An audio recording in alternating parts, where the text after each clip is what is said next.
Shalom,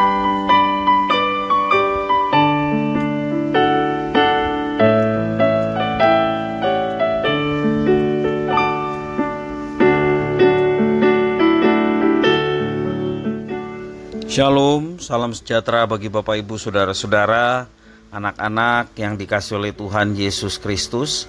Berjumpa kembali bersama saya Pendeta Eka di dalam renungan firman Tuhan pada hari ini, hari Kamis 16 November 2023. Sukacita dan damai sejahtera dari Tuhan Yesus kiranya menyertai hidup kita sekalian. Puji nama Tuhan.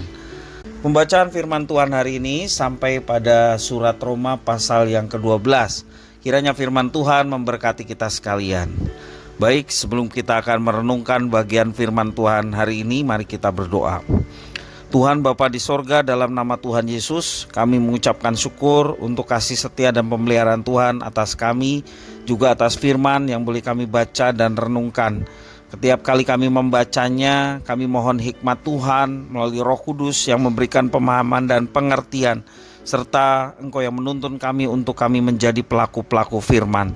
Terima kasih Bapa, berfirmanlah atas kami sedia pasang telinga dan hati kami untuk kebenaran firman Tuhan. Demi nama Yesus kami berdoa. Haleluya. Amin. Saya akan bacakan dalam Roma pasal 12 ayat 9 sampai 21. Demikian firman Tuhan. Hendaklah kasih itu jangan pura-pura. Jauhilah yang jahat dan lakukanlah yang baik. Hendaklah kamu saling mengasihi sebagai saudara dan saling mengendahului dalam memberi hormat. Janganlah hendaknya kerajinanmu kendor, biarlah rohmu menyala-nyala dan layanilah Tuhan. Bersukacitalah dalam pengharapan, sabarlah dalam kesesakan, dan bertekunlah dalam doa. Bantulah dalam kekurangan orang-orang kudus dan usahakanlah dirimu untuk selalu memberikan tumpangan. Berkatilah siapa yang menganiaya kamu. Berkatilah dan jangan mengutuk. Bersukacitalah dengan orang yang bersukacita dan menangislah dengan orang yang menangis. Hendaklah kamu sehati sepikir dalam hidupmu bersama. Janganlah kamu memikirkan perkara-perkara yang tinggi, tetapi arahkanlah dirimu kepada perkara-perkara yang sederhana. Janganlah menganggap dirimu pandai. Janganlah membalas kejahatan dengan kejahatan. Lakukanlah apa yang baik bagi semua orang, sedapat-dapatnya. Kalau hal itu bergantung padamu, hiduplah dalam perdamaian dengan semua orang.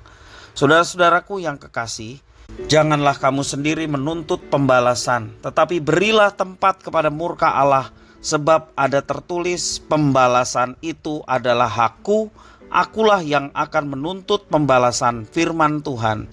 Tetapi jika seterumu lapar, berilah dia makan. Jika ia haus, berilah dia minum. Dengan berbuat demikian, kamu menumpukan bara api di atas kepalanya. Janganlah kamu kalah terhadap kejahatan, tetapi kalahkanlah kejahatan dengan kebaikan. Demikian firman Tuhan. Bapak Ibu Saudara-saudara, hidup dalam kasih adalah sebuah perintah yang diberikan Tuhan Yesus kepada orang yang percaya.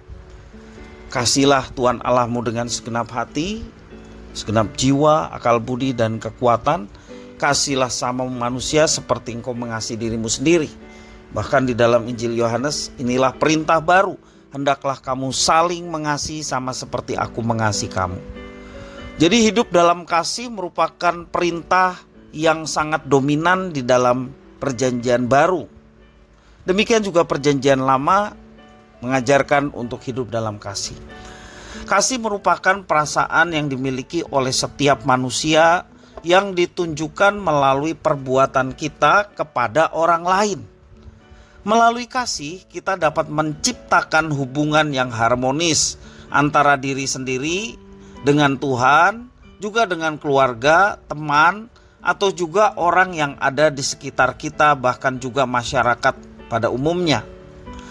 Paulus menyadari bahwa kasih dibutuhkan untuk membangun kehidupan yang baru, yang melayani Tuhan, demikian juga melayani sesama. Bagaimana mewujudkan kasih itu? Ada dua hal penting dalam nasihat Paulus terkait dengan kasih. Ya, bagaimana mewujudkan kasih?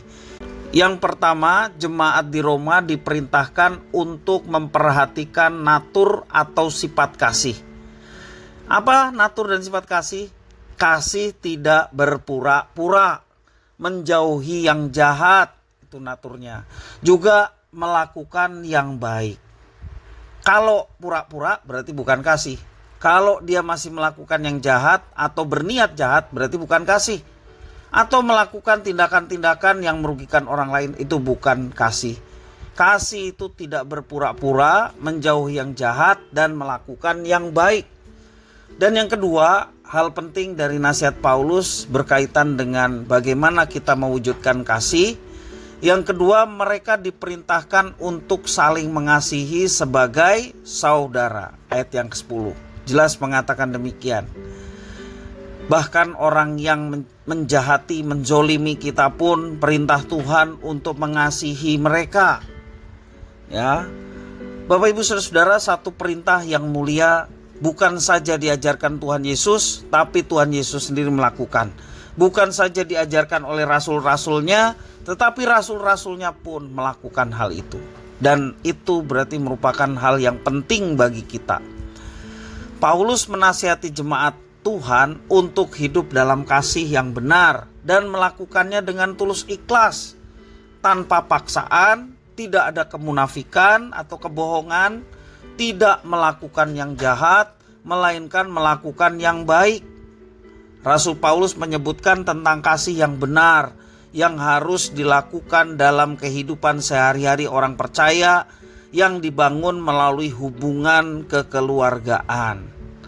Ada juga prinsip-prinsip yang diperlukan untuk menentukan hubungan dengan sesamanya. Apa itu?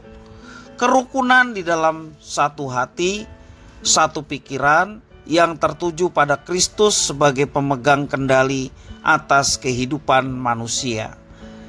Tema kita di bulan September-Oktober, sehati sepikir dalam tubuh Kristus. Memang itulah yang harus kita nyatakan dalam kehidupan kita berjemaat.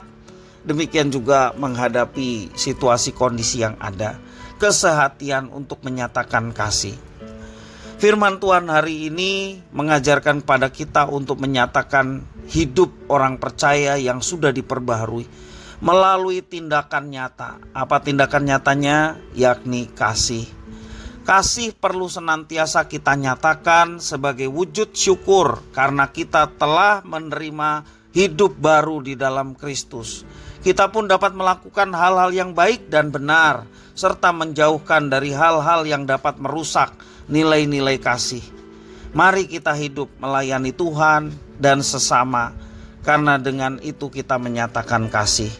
Apabila tidak didasari oleh kasih, maka pelayanan kepada Tuhan dan juga sesama tidak akan berarti apa-apa. Hidup dalam kasih bukanlah tuntutan yang berat. Hanya saja selama ini kita belum melakukan kasih dengan benar. Mungkin seperti itu. Maka dari itu kita perlu memohon, meminta kepada Tuhan agar Tuhan kiranya memampukan kita untuk hidup saling mengasihi dengan sepenuh hati dan tulus. Sumber kasih ada di dalam Tuhan, dan kasih Tuhan kita alami. Yang Tuhan inginkan kasih yang dialami kita, boleh kita wujud nyatakan di dalam kehidupan kita sehari-hari. Kiranya firman Tuhan ini memberkati kita sekalian. Mari kita berdoa. Terima kasih Tuhan, firman-Mu mampukan kami untuk hidup dalam kasih, baik kepada Tuhan maupun sesama. Inilah doa permohonan ucapan syukur kami. Demi nama Yesus kami berdoa. Haleluya. Amin.